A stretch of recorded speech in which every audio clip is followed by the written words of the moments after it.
ফুলকপি ব্লগে আবার আপনাদের স্বাগত। তো আজকে আমি একটা নতুন রেসিপি নিয়ে এসেছি, সেটা আপনাদের সঙ্গে শেয়ার তো না করলে তো আমার ভালো লাগে না। তো আপনাদের সঙ্গে এখন যাই রান্না করি আমি শেয়ার সবগুলোই করি।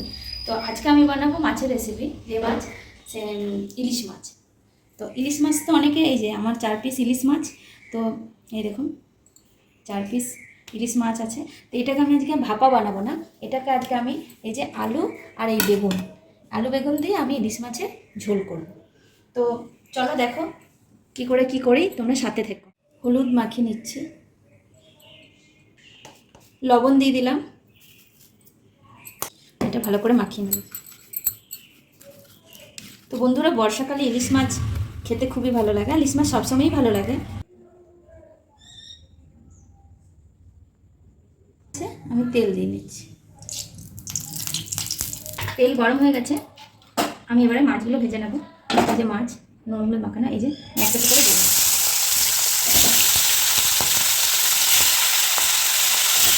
সবই মাছ আমি দিয়ে দিলাম, একটু ভাজা হোক।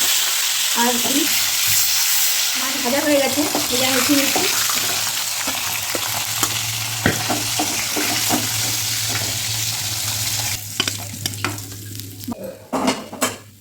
আমি বেগুন ভেজে নেব।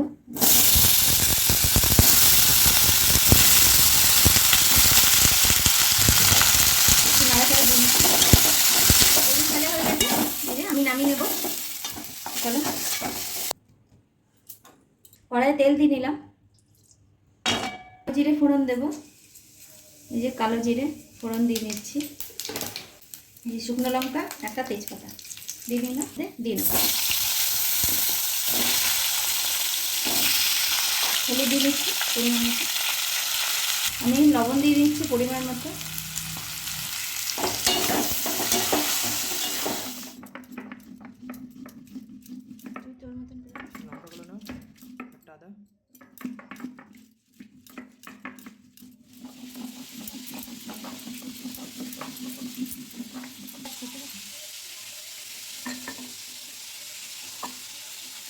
দিয়ে নেবো, এর মধ্যে আদা, কাঁচা লঙ্কা আর জিরে বাটা আছে, তো আমি এটা দিয়ে নিচ্ছি।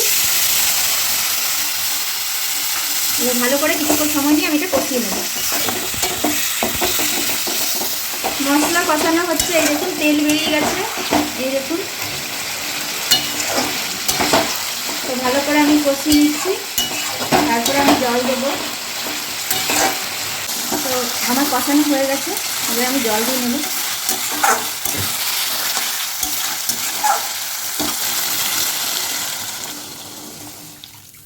ব্যাস, এটা সেদ্ধ হোক আলুটা। চলো, ঝোল ফুটে গেছে, এই যে ঝোল ফুটে এসছে, আলুও অনেকটা সেদ্ধ হয়ে এসছে। এই যে আমি এখানে ভেজে রাখা আমি বেগুনটা দিয়ে নেব। বেগুন দিয়ে তো ঝোল ফুটে গেছে, এই যে মাছ দিয়ে নেব।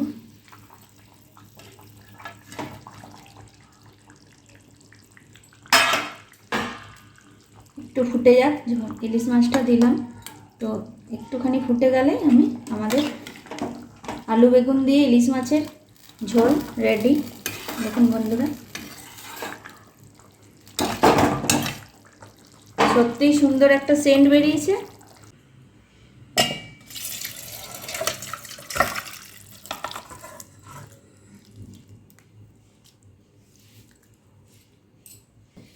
তো আমাদের ইলিশ মাছের ঝোল রেডি।